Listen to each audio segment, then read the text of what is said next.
बिस्मिल्लाहिर्रहमानिर्रहीम। नाजरीन अस्सलाम वालेकुम वरहमतुल्लाहि वबरकातुहू। आज का वाक़या है हज़रत हूद अलैहिस्सलाम का। पानी के अजाब के बाद हज़रत नूह अलैहिस्सलाम ने दुनिया को आबाद किया। पैगंबर नूह अलैहिस्सलाम के कई पोते और परपोते थे। इस दुनिया की आबादी तेजी से बढ़ रही थी। उनमें से कहीं यमन में बस गए जो इरम के वारिस थे, जो कि पैगंबर नूह अलैहिस्सलाम के पोते में से थे। इसलिए इन लोगों को आद कहा जाता है। कौमे आद लंबे कद वाले, बड़े, मेहनती और अपनी कारीगरी के लिए बहुत मशहूर थे, खास तौर पर बड़े बड़े कबाइल और महल बनाने के लिए। अल्लाह ताला ने कौमे आद को बहुत ही नायाब चीज़ों से नवाजा। कौमे आद अपनी जिस्मानी सूरत और अपने कारीगरी के गुरूर में ऐसे चमके, उन्होंने एक अल्लाह को ही भुला दिया। अपने हाथों से बनाई हुई भूतों को अपना माबूद बना दिया।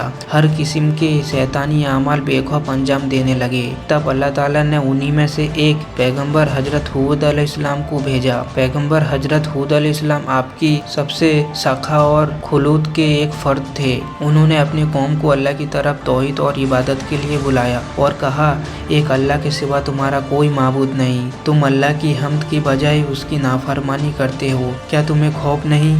तब कबाइल के सरदार कहने लगे, हमने तुझसे बड़ा बेवकूफ़ नहीं देखा। तू हमारे नज़र में झूठा है। पैगंबर हूद अलैहिस्सलाम कहने लगे, मैं झूठा नहीं हूँ। मुझे अल्लाह ने तुम्हें हिदायत देने के लिए चुना है। मेरी गवाही सच्ची है। पैगंबर हूद अलैहिस्सलाम ने उन्हें हर तरीके से समझाने की कोशिश की, लेकिन तकब्बुर में चूर थे। मगर हूद अलैहिस्सलाम लगातार इस्लाम की तबलीग में लगे रहे। वो अपने कौम को अल्लाह की अज़ाब से डराते और कहते, ऐ मेरे कौम के लोगों, अल्लाह ने तुम्हें बहुत ही रहमतों से नवाजा है। ये भूत ना तो किसी का नफ़ा नुकसान पहुंचा सकते हैं और ना किसी का भला कर सकते हैं। वे अल्लाह है जो जिसके हाथ में सारी कुदरत है। लेकिन कौम ने उनकी एक ना सुनी। सूरज से ज़्यादा रोशन दलीलों का उन पर कोई असर ना हुआ। कौमे आद उन्हें जलील करता रहा। पैगंबर हूद अलैहिस्सलाम सब कुछ सुनते रहे और उन्होंने आखिरकार ऐलान कर दिया, अगर तुम लोग ने यही रवैया इख्तियार किया तो बहुत जल्द अल्लाह तुम्हें हलाक कर देगा। तुम्हारी जगह दूसरे कौम को जमीन का मालिक बनाकर भेजेगा और तुम लोग जरा भर भी अल्लाह का कुछ भी बिगाड़ नहीं पाओगे। क्या तुम पैगंबर नूह अलैहिस्सलाम का कौम का हाल भूल गए हो?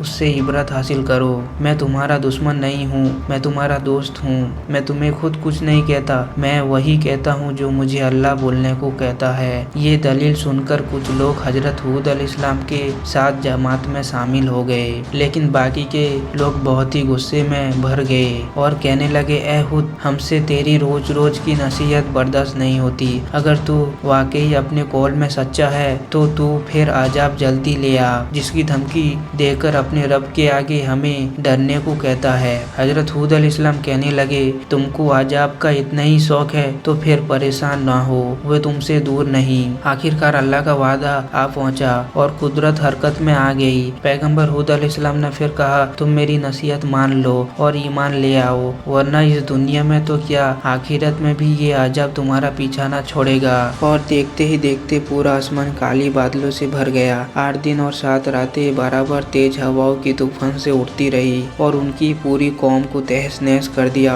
कौमे आद के लोग सर्कस और घमंड की वजह से इतने गुरूर में थे, इस तरीके से बेबस पड़े थे जिस तरीके से भारी भरकम पेड़ बेजान होकर गिर जाते हैं। बादलों के गरजने से उनकी पूरी हस्ती निस्त नाबूद कर दिए गए, ताकि आने वाले नस्लों के लिए इबरत बने। और दुनिया और आखिरत का अजाब उन पर मुसल्लत कर दिया गया कि वे उसके हकदार थे। हजरत हूद अलैहिस्सलाम और उनकी मुखलिस इस्लाम को मानने वाले साथी अल्लाह की रहमत और नेमत से अल्लाह की अजाब से महफूज रहे। इस तरह ईमान वाले अल्लाह का शुक्र अदा किए और हजरत हूद अलैहिस्सलाम के साथ तबलीग फरमाते रहे। हजरत अली फरमाते हैं, हजरत हूद अलैहिस्सलाम की कब्र हजीर मौत में कसीफा अहमर लाल टीले पर मौजूद है और उसके सिराने एक पेड़ खड़ा है। ये थी हजरत हूद अलैहिस्सलाम की वो दास्तां जो कौम आपकी नाफरमानी और अल्लाह की हुक्म से बगावत के बुरे अंजाम देखती है। शुक्रिया नाजरीन, उम्मीद करता हूँ आपको मेरी वीडियो पसंद आई होगी। अगर पसंद आई होगी तो लाइक और सब्सक्राइब जरूर से कीजिएगा। अल्लाह हाफिज, अस्सलाम वालेकुम।